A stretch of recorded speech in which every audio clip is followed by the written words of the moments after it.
Esta es la crónica de un siglo de conquistas disfrazadas de misiones de rescate. Desde la selva de Guatemala hasta el desierto de Irak, el guión siempre es el mismo. Una bandera de libertad en la mano derecha y un contrato de concesión en la izquierda. Estados Unidos ha perfeccionado el arte de la intervención, utilizando la democracia como el caballo de Troya para desmantelar naciones y apoderarse de sus riquezas. No son errores de cálculo, son operaciones quirúrgicas de transferencia de recursos, donde la víctima siempre es la soberanía de un pueblo y el botín son los minerales, el petróleo y la tierra que sostienen al mundo. Acto 1. El plátano y la sangre. Guatemala, 1954. El primer laboratorio moderno de la CIA no fue por petróleo, fue por fruta. El objetivo, Jacobo Arbenz, un presidente que cometió el pecado de querer repartir tierras ociosas a los campesinos. La excusa, la amenaza del comunismo internacional. Washington vendió al mundo que la Unión Soviética estaba infiltrando Centroamérica a través de Arbenz. El líder. No lo mataron, pero lo destruyeron. Fue derrocado mediante un golpe de Estado orquestado por la CIA, humillado y exiliado. El botín. Las tierras de la United Fruit Company. La reforma agraria fue revertida y las corporaciones estadounidenses recuperaron el control total de la agricultura y la infraestructura ferroviaria del país, sumiendo a Guatemala en décadas de guerra civil. Acto 2. El petróleo que no era suyo. Irán, 1953. Antes de ser el eje del mal, Irán fue una democracia que cometió el error de querer ser dueña de su propia energía. El objetivo, Mohammad Mossadegh, el primer ministro que nacionalizó el petróleo iraní. La excusa, nuevamente, el miedo al comunismo y la supuesta inestabilidad que ponía en riesgo el suministro de energía global. El líder fue arrestado tras el golpe de la Operación Ajax, juzgado por traición y sentenciado a arresto domiciliario de por vida hasta su muerte. El botín, el petróleo. Tras el golpe, el control del crudo iraní pasó de manos del pueblo a un consorcio internacional dominado por empresas estadounidenses y británicas.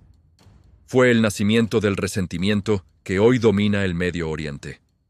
Acto 3. La invasión televisada. Panamá, 1989. La Casa Blanca demostró que podía convertir a un aliado útil en el criminal más buscado de la noche a la mañana. El objetivo, Manuel Antonio Noriega. La excusa, salvaguardar la vida de ciudadanos estadounidenses y combatir el narcotráfico. La Operación Causa Justa fue la primera gran intervención justificada por la guerra contra las drogas. El líder, secuestrado. Noriega fue capturado por fuerzas especiales, llevado a Estados Unidos, juzgado y encarcelado por décadas en suelo estadounidense. El botín, el Canal de Panamá. La invasión aseguró que el canal permaneciera bajo influencia directa de Washington en la transición de soberanía, además de instalar un gobierno dócil a los intereses bancarios estadounidenses. Acto 4. Las mentiras de destrucción masiva. Irak, 2003. El ejemplo más cínico de la historia contemporánea. Una guerra iniciada por una foto y un frasco de polvo blanco que resultaron ser falsos. El objetivo, Saddam Hussein. La excusa, la supuesta existencia de armas de destrucción masiva y vínculos inexistentes con Al-Qaeda. El líder, ejecutado. Saddam fue capturado en un agujero, exhibido ante las cámaras como un trofeo y finalmente ahorcado tras un juicio bajo ocupación. El botín, las segundas reservas de petróleo más grandes del mundo.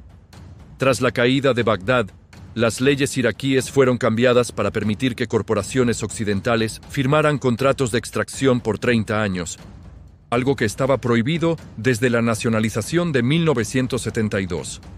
Acto 5. El ASMR de la muerte. Libia, 2011. Libia pasó de ser el país con mayor índice de desarrollo humano en África a ser un mercado de esclavos a cielo abierto gracias a la protección de civiles.